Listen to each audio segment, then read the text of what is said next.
ور محمد و آل محمد صلوات اللہم صلی علی محمد و آل محمد وجل فرجہ. آمین. ایک مناجات پیش کروں.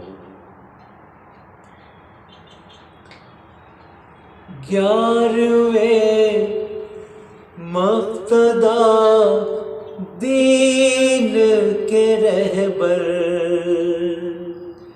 11ویں مقتدی دین کے رہبر میرے مولا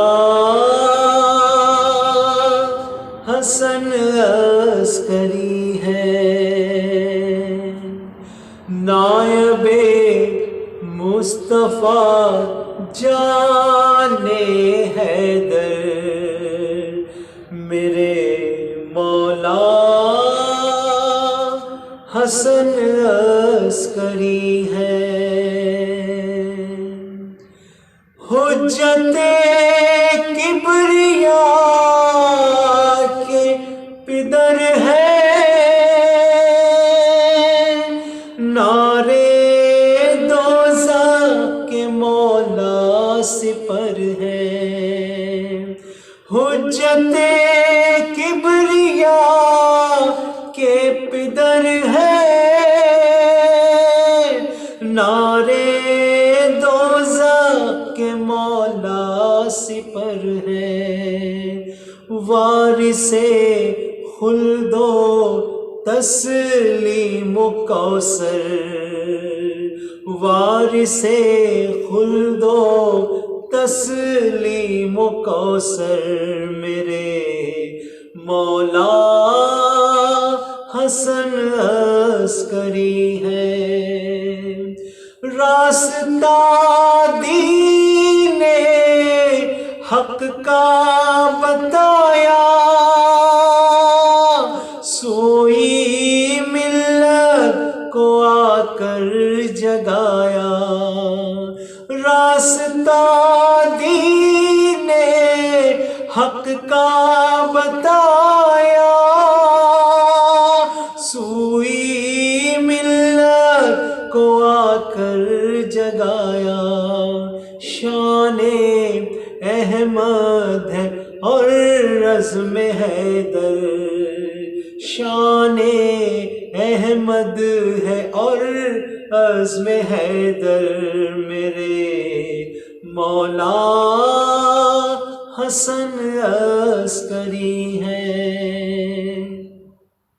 غم دنیا سے ہم کو چھڑا دو، بگڑی قسمت ہے جلدی بنا دو.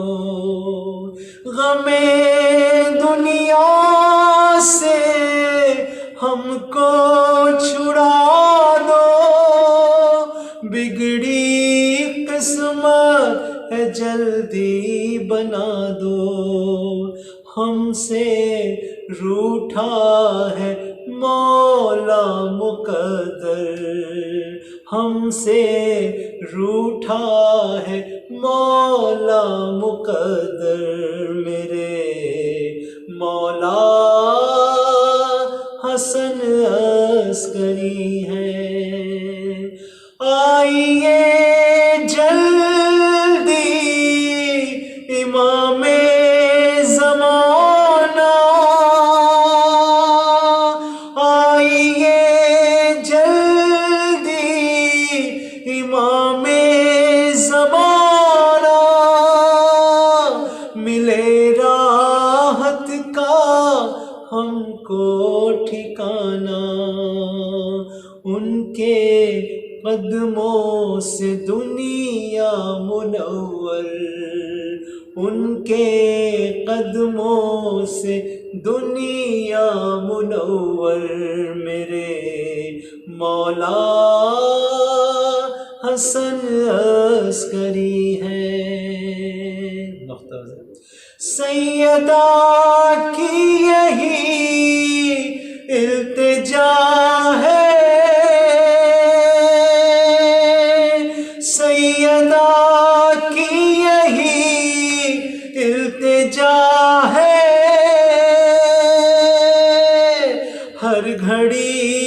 اس کے لب پہ دعا ہے، روزے محشر بچا لینا سرور، روزے محشر بچا لینا سرور، میرے مولا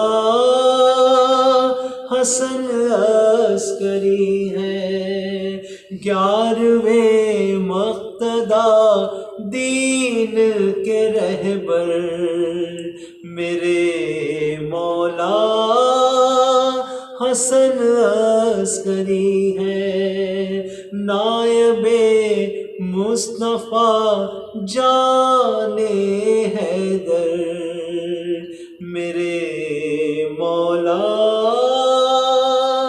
حسن عسکری ہے، میرے مولا حسن عسکری ہے۔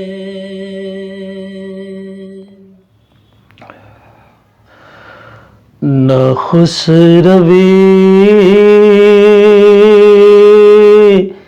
کے لیے ہے نہ افسری کے لیے،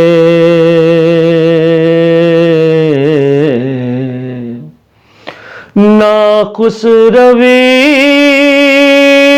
کے لیے ہے نہ افسری کے لیے،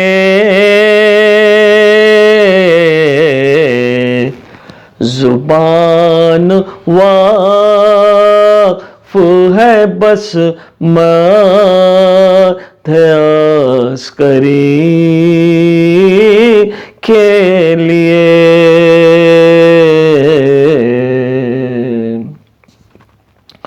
اگر نہ ملتی انہیں نور عسکری کی زکاں، اگر نہ ملتی انہیں نور عسکری کی زکاں، ترستے چاند ستارے بھی روشنی کے لیے، ترستے چاند ستارے بھی روشنی کے لیے، امام پھر سے بلائے مجھے بھی سامراں،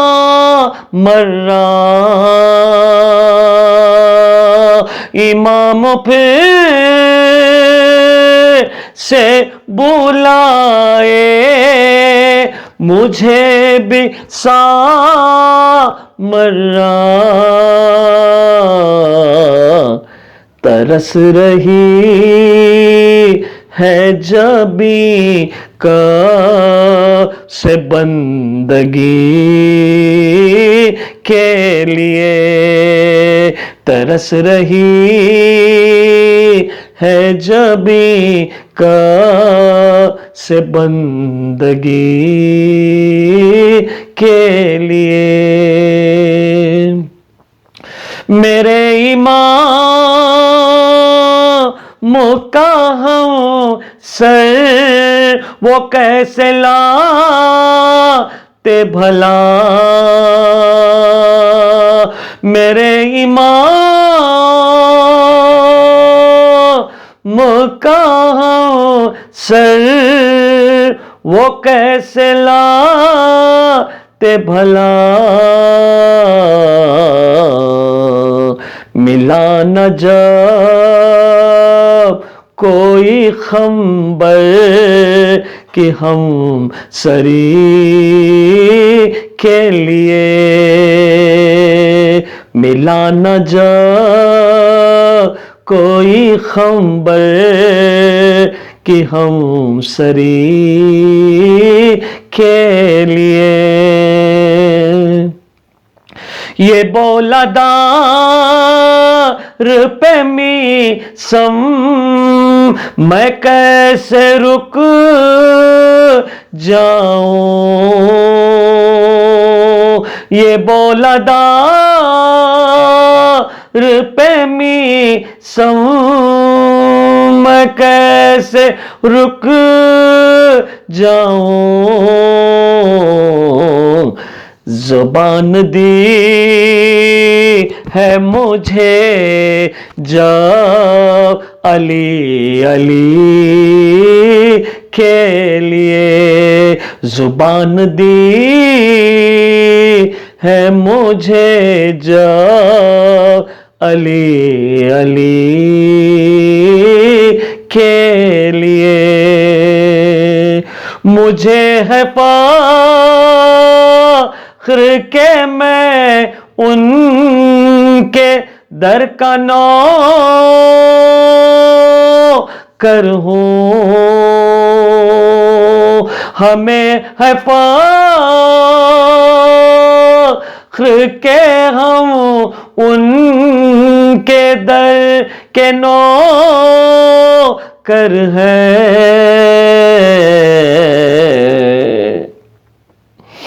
فرشتے خود جہاں آتے ہیں نوکری کے لیے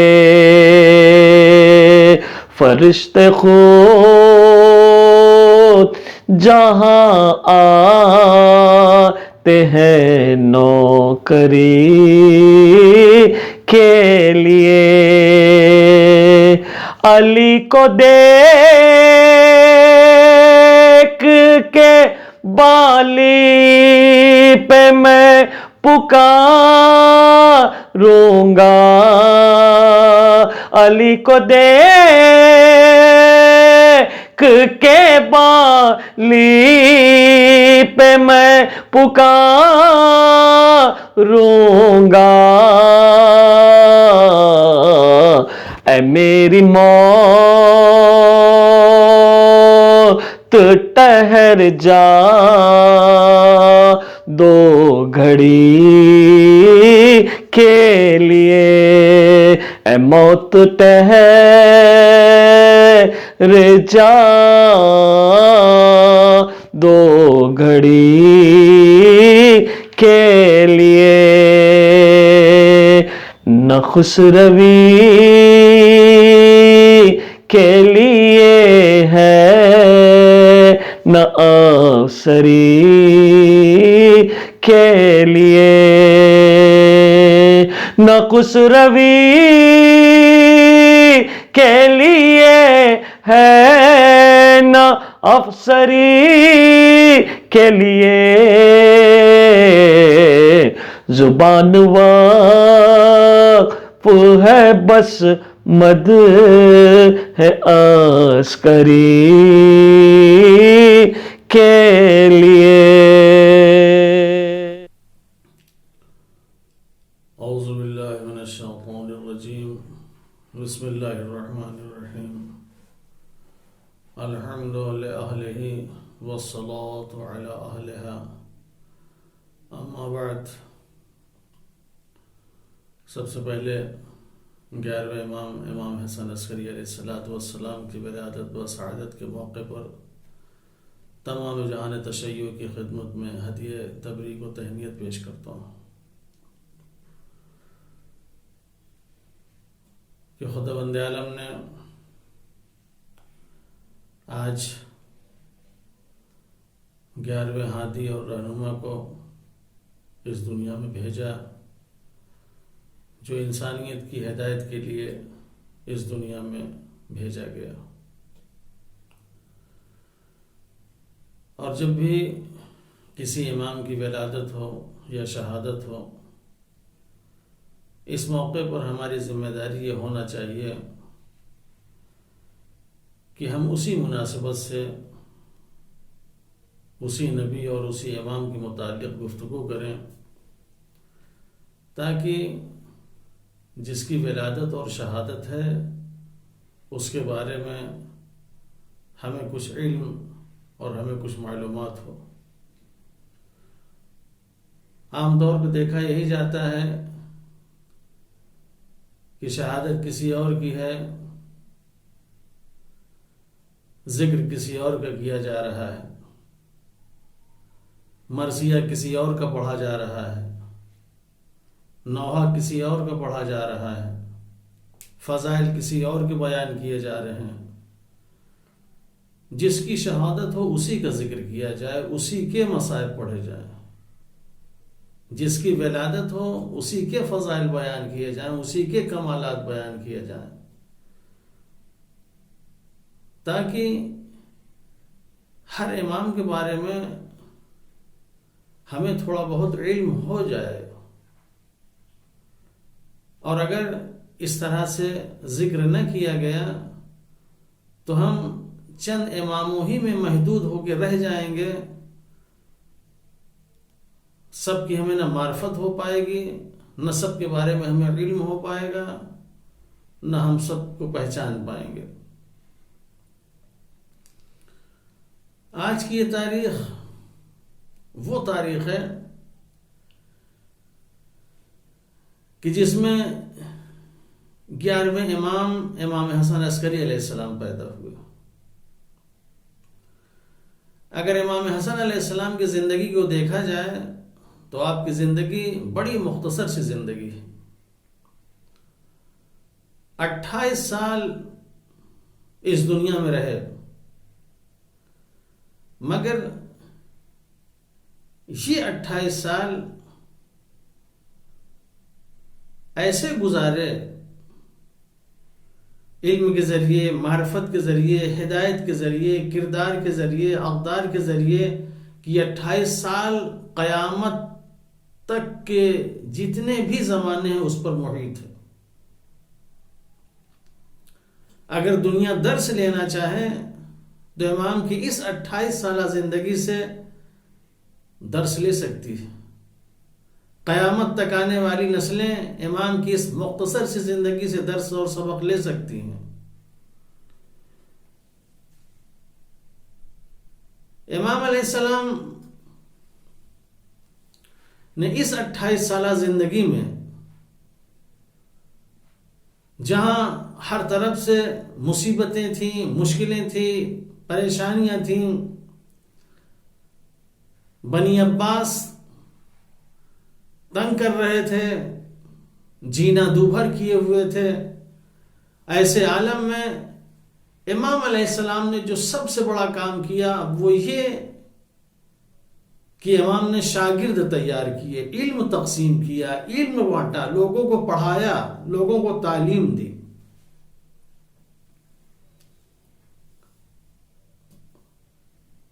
اور یہ چیز دنیا میں سب سے اہم ہے، کسی کو علم دینا، کسی کو پڑھانا، کسی کو تعلیم دینا۔ اس لیے انسان اگر اس دنیا میں کچھ کر سکتا ہے تو وہ علم کے ذریعے کر سکتا ہے، باقی اور کسی چیز کے ذریعے نہیں کر سکتا۔ کسی اور چیز میں دوام نہیں ہوتا، کسی اور چیز میں استقامت نہیں ہوتی۔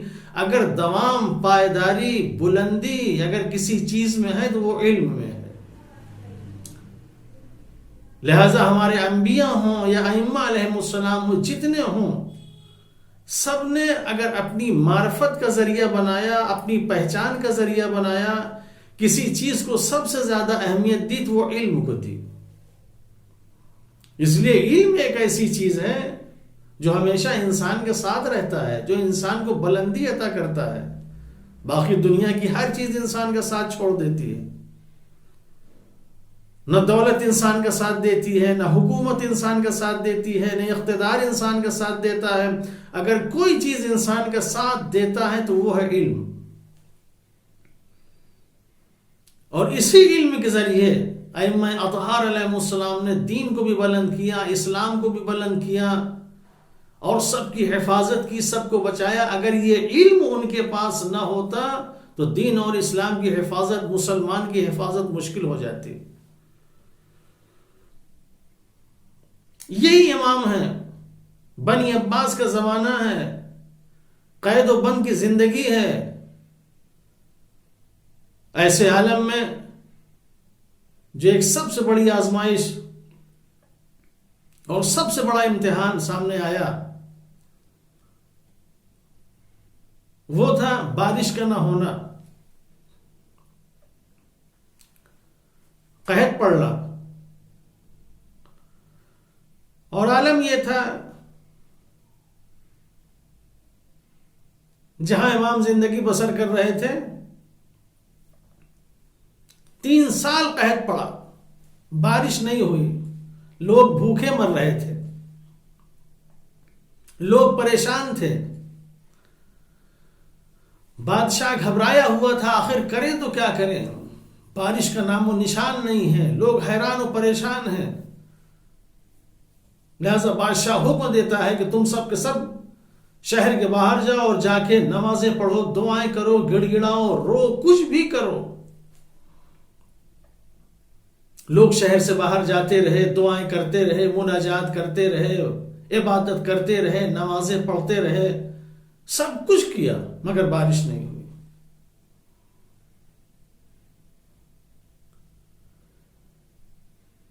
تین دن تک ایسے ہی ہوتا رہا مگر بارش نہیں ہوئی. چوتھے دن بغداد کے نصارہ کی ایک جماعت آئی اور آنے کے بعد ان لوگوں نے صحرا میں جا کے دعا کرنا شروع کیا اور ہاتھ اٹھایا، ادھر ہاتھ اٹھایا، دعا کی، فوراً بادل آ گئے اور زبردست بارش ہوئی، چاروں طرف پانی ہی پانی. لوگ خوش ہو گئے. دوسرے دن پھر ان لوگوں نے یہی کیا، پھر صحرا میں گئے، پھر ہاتھ اٹھایا، دعا کی اور پھر بارش ہوئی. جب ان لوگوں نے یہ کمال دکھایا، ظاہر ہے ان تمام چیزوں سے لوگ متاثر ہوتے ہیں، مسلمان مرتد ہونے لگے، اپنے دین کو چھوڑنے لگے، دین کو تبدیل کرنے لگے. بادشاہ پریشان ہو گیا، اگر ایسا ہوگا تو کیا ہوگا. لہذا فوراً امام حسن عسکری علیہ السلام کو بلایا اور بلا کے کہتا ہے یہ تمہارے جد کی امت ہے جو مرتد ہو رہی ہے، اپنے دین کو تبدیل کر دے رہی ہے، اسلام سے سب پھر جا رہے ہیں، ان کو بچائیے، ان کے لیے کچھ کریے.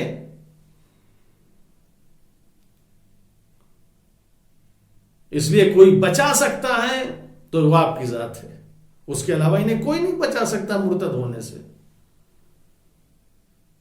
لہذا امام علیہ السلام نے ان لوگوں سے کہا جو لوگ یہ دعا کر رہے تھے اور بارش ہو رہی تھی، امام نے کہا ان لوگوں کو بلائے. آئے، صحرا میں گئے، پھر دعا کیا، بارش ہوئی. امام نے کہا اچھا. ایک شخص کہا جاؤ، وہ راہب جو ہاتھ اٹھائے ہوئے دعا کر رہا ہے اس کے ہاتھ میں کوئی چیز ہے، اٹھا لو. وہ شخص گیا، راہب جو ہاتھ اٹھائے ہوئے دعا کر رہا تھا اس کے ہاتھ سے وہ چیز لے لی. اس کے بعد امام نے کہا اب دعا کرو. اب جو وہ دعا کے لیے ہاتھ اٹھاتا ہے تو آئے ہوئے بادل واپس چلے جا رہے ہیں، چاروں طرف دھوپ پھیل گئی، روشنی پھیل گئی. اب سب کے سب پریشان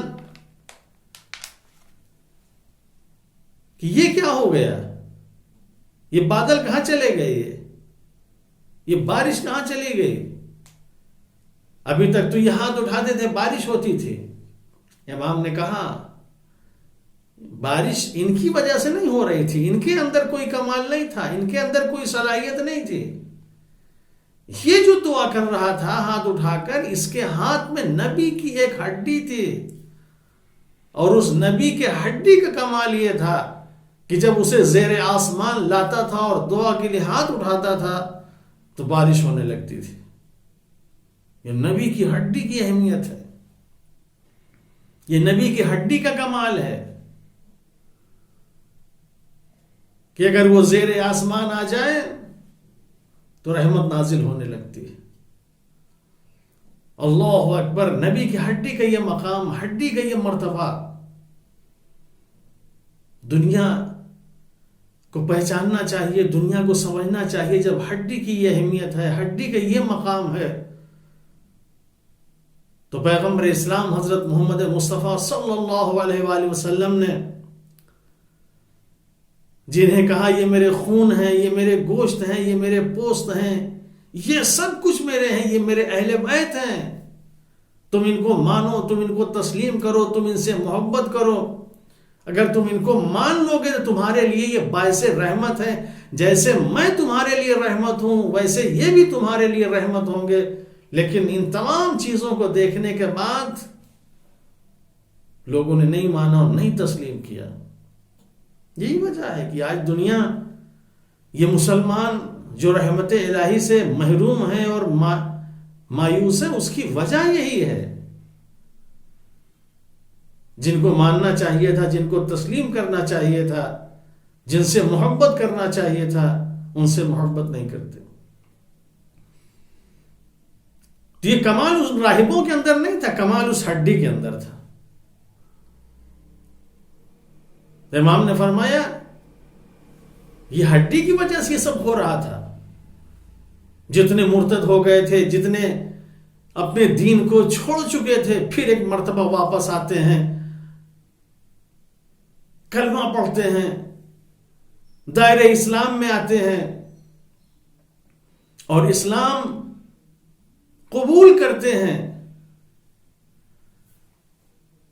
اور اپنے اس جد کی امت کو جو گمراہ ہو رہی تھی گمراہی سے بچا لیا. شروع سے آخر تک جتنے بھی امام ہیں، ہر امام کی زندگی اگر دیکھیں تو اسی طریقے سے اماموں نے امت پیغمبر کو کس طرح سے بچایا ہے، کس طرح سے ان کی حفاظت کی ہے. اگر ان لوگوں نے نہ بچایا ہوتا، نہ حفاظت کی ہوتی، نہ آج یہ اسلام ہوتا، نہ آج یہ مسلمان ہوتے. اسلام پر بھی ان کا احسان ہے، مسلمانوں پر بھی ان کا احسان ہے. کاش کہ اس احسان کو تسلیم کریں، اس احسان کو مانیں. لیکن جب انسان احسان فراموش ہو جاتا ہے تو ان کی کیا، اللہ کے بھی احسان کو نہیں مانتا اور اس کے بھی احسان کو نہیں تسلیم کرتا. تو امام کی زندگی ہمارے لیے بہت اہم ہے. سب سے بڑا کام جو کیا آپ نے یہی کیا، علمی میدان میں کام کیا، شاگردوں کو تیار کیا کہ اس کے ذریعے سے بہت سے امور انجام دیے جا سکتے ہیں. امام نے اپنی زندگی میں 100 شاگردوں کو تیار کیا اور ایک سے ایک شاگرد ایسے شاگرد تھے کہ جس کا کوئی جواب نہیں تھا، اور ان شاگردوں کو پوری دنیا میں پھیلا دیا. جو دین پھیلا رہے تھے، اسلام پھیلا رہے تھے، دین اور اسلام کے لوگوں کو دعوت دے رہے تھے. آج ہم بھی اگر اس دنیا میں کچھ کرنا چاہ رہے ہیں، اس پرآش و ماحول میں اگر اچھی طریقے سے جینا چاہ رہے ہیں، اس دنیا میں اگر زندگی بسر کرنا چاہ رہے ہیں، تو ہم کو بھی یہی کرنا چاہیے کہ علمی میدان میں ہمیں آنا چاہیے، علم حاصل کرنا چاہیے. ہر طرح کا علم ہمارے پاس ہونا چاہیے، دینی علم بھی ہمارے پاس ہو، دنیاوی علم بھی ہمارے پاس ہو، تاکہ ہم دین کے ساتھ بھی شانہ بشانہ چل سکیں اور دنیا کے ساتھ بھی ہم شانہ بشانہ چل سکیں. یہی علم ہوگا جو ہمیں دنیا میں بھی سرفراز کرے گا، اور یہی علم ہے جو ہمیں آخرت میں بھی سرفراز کرے گا. آج واحد اگر نجات کا ذریعہ ہمارے لیے کوئی ہے تو وہ ہے علم. ہم تمام مسلمانوں کو چاہیے کہ علمی میدان میں آئیں، ڈاکٹر بنیں، انجینئر بنیں، اچھی اچھی پوسٹوں پہ آئیں، اچھے اچھے مقام اور اچھے اچھے کرسیوں پر ہم قابض ہوں، تاکہ دنیا ہمارا کچھ نہ کر سکے. ہم اپنی بات کہہ سکیں، ہم اپنا پیغام پہنچا سکیں، ہم لوگوں کے سامنے دین پیش کر سکیں. یہ اسی وقت ہوگا جب ہم ایسے مقام پر، جب ہم ایسی بلندی پر ہوں گے. اور یہ بلندی ہمیں کون عطا کرے گا؟ علم عطا کرے گا. امام حسن عسکری علیہ السلام کی ایک سب سے اہم سیرت علم کو پھیلانا، لوگوں کو تعلیم و تعلم کی طرف دعوت دینا. یہی تعلیم و تعلم ہے جو انسان کو ایک بہترین اور ایک اچھا انسان بنائے گی. اور جب انسان صاحب علم ہوگا تو اس کے اندر اچھی عادتیں پیدا ہوں گی. جب تک علم نہیں ہوگا، اس کے پاس صلاحیت نہیں ہوگی، کبھی بھی اچھی عادت اس کے اندر نہیں آ سکتی. امام حسن عسکری علیہ السلام نے بہت سے چیزیں اور بہت سی نصیحتیں ہمیں کی ہیں، جن میں آپ نے فرمایا 2 بہترین عادتیں ہیں، اور 2 بہترین عادتیں یہ ہیں کہ ایک خدا پر ہمارا ایمان ہونا چاہیے، اور دوسرے یہ کہ لوگوں کو ہمیں فائدہ پہنچانا چاہیے. یہ بہترین عادت ہے. لیکن آج نہ ہمارے پاس ویسا ایمان ہے، نہ ہم ویسے لوگوں کو فائدہ پہنچاتے ہیں. آج دنیا میں فائدہ کیا، زیادہ تر ہماری کوشش یہ ہوتی ہے کہ ہم لوگوں کو نقصان پہنچائیں. ایمان ہمارا ختم ہو چکا ہے، ایمان ہمارا بک چکا ہے. معمولی چیزوں پر ہم اپنے ایمان کو بیچتے رہتے ہیں، فروخت کرتے رہتے ہیں. جب یہ آیتیں بار بار ہمیں چیخ کے کہہ رہے لا تشتروا بآیاتی ثمنا قلیلا، معمولی سی چیزوں پر اپنے دین کو، اسلام کو، ایمان کو، قرآن کو نہ بیچو، مگر ہم بیچتے رہتے ہیں. جیسا ایمان ہمارے پاس ہونا چاہیے ویسے ایمان ہمارے پاس نہیں ہے. جیسی اطاعت ہمارے اندر ہونی چاہیے ویسی اطاعت ہمارے پاس نہیں ہے. جس طریقے سے لوگوں کی خدمت کرنا چاہیے، لوگوں کو فائدہ پہنچانا چاہیے، وہ جذبہ ہمارے اندر نہیں ہے.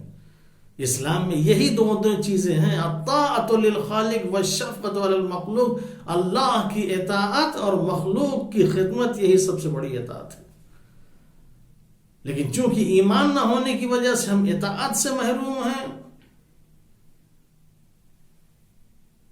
اور خدمت خلق سے بھی ہم محروم ہیں. ہمارے اندر یہ چیزیں ہونا چاہیے، ایمان اور خدمت خلق.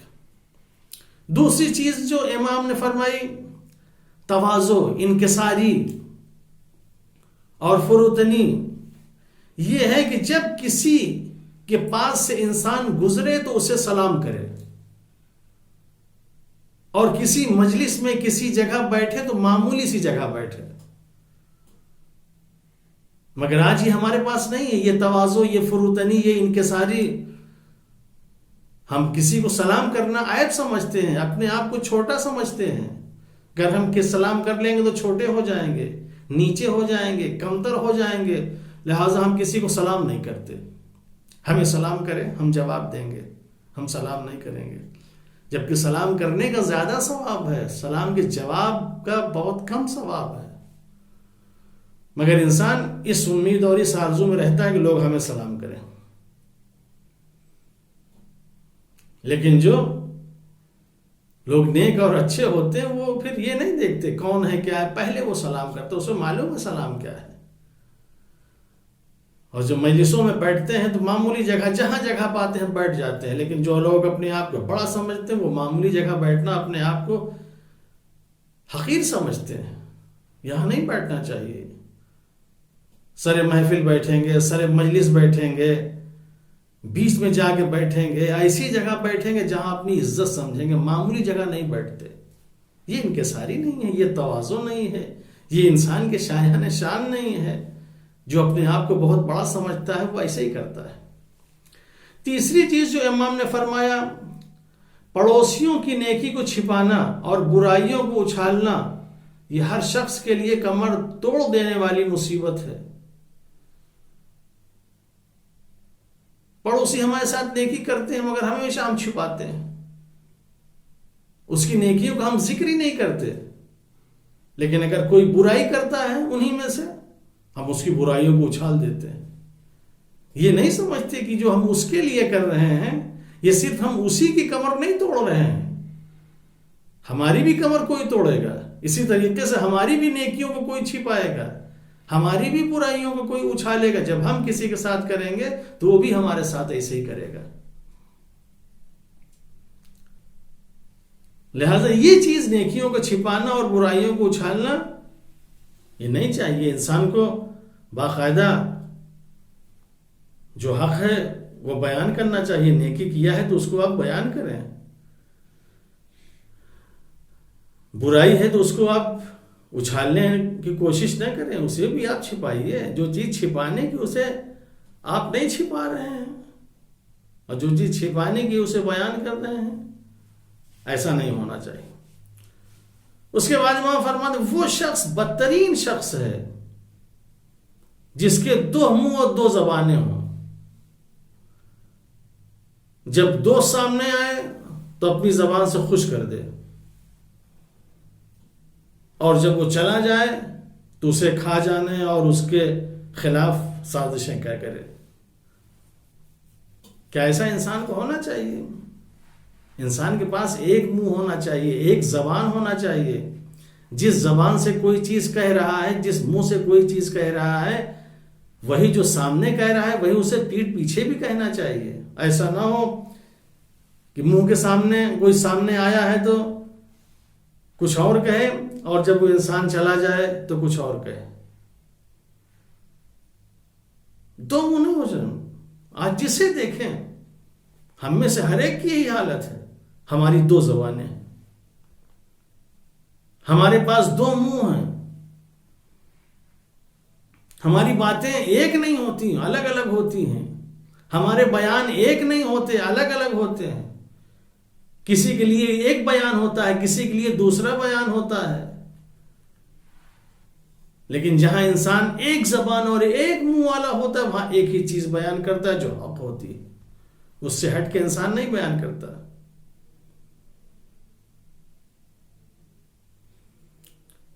اس کے بعد امام فرماتے ہیں حرص اور لالچ سے کوئی فائدہ نہیں ہے, جو ملنا ہے وہی ملے گا. لیکن انسان لالچ میں نہ جانے کیا کیا کرتا ہے. یہ بھی حاصل کرنے کی کوشش کر رہا ہے, وہ بھی حاصل کرنے کی کوشش کر رہا ہے. امام فرماتے ہیں اس سے کوئی فائدہ نہیں, لالچ کرنے سے کوئی فائدہ نہیں. جتنا ملنا ہے وہی ملے گا, اس سے زیادہ نہیں مل سکتا. جو نصیب میں ہے, جو مقدر میں ہے, جو طے کیا گیا ہے اتنا ہی ملے گا. چاہے جتنی لالچ کر لو, چاہے جتنی حرص کر لو, چاہے جتنی آرزویں ہوں, چاہے جتنی تمنائیں ہوں, خدا بند عالم وہی دے گا جو آپ کو ملے گا. آخری چیز, یوں تو امام نے بہت سی نصیحتیں اور بہت سی وصیتیں کی ہیں. ان میں سے ایک چیز جو امام نے فرمائی وہ یہ کہ کوئی کتنا ہی بڑا آدمی کیوں نہ ہو, جب وہ حق چھوڑ دے گا تو ذلیل ہو جائے گا. دولت میں بڑا ہو, عہدے میں بڑا ہو, منصب میں بڑا ہو, چاہے جس اعتبار سے بڑا ہو, لیکن جب وہ انسان حق کو چھوڑ دے گا, حق کے دامن کو چھوڑ دے گا تو انسان ذلیل ہوگا, وہ انسان رسوا ہوگا. دنیا سمجھتی ہے کہ ہم حق کو چھوڑ کے دنیا حاصل کرنے کے بعد ہم لوگوں کے درمیان عزت دار ہوں گے, شریف ہوں گے. حق کو چھوڑ کے ہم لوگوں کے سامنے اپنے آپ کو اچھا ثابت کریں گے. سب کچھ انسان کے پاس ہو, لیکن اگر حق انسان چھوڑ دیتا ہے تو کبھی بھی انسان وہ اچھا نہیں ہو سکتا. ذلیل ہوگا, رسوا ہوگا, بدتر ہوگا. لہذا انسان کبھی بھی حق کو نہ چھوڑے. جس دن حق کو چھوڑ دے گا اسی دن انسان ذلیل و رسوا ہوگا. امام حسن عسکری علیہ السلام کی ولادت کے موقع پر ہم سب خدا بند عالم سے دعا کریں کہ خدا بند عالم امام کی سیرت پر چل لیں کہ ہم سب کو توفیق عنایت فرما. امام نے جو نصیحتیں کی ہیں, امام کی جو وصیتیں ہیں, اس پر عمل کرنے کی ہمیں توفیق عنایت فرما کہ جس طریقے سے امام علیہ السلام ایک عزت کی زندگی اس دنیا سے گزار کے گئے ہیں, اسی طریقے سے اس دنیا میں ہم بھی عزت کے ساتھ زندگی بسر کریں, اور جب اس دنیا سے اٹھیں تو عزت کے ساتھ اٹھیں, اور خدا بند عالم ہمیں اپنے نیک اور اچھے بندوں میں شمار کرے. وآخر دعوانا ان الحمد للہ رب العالمین.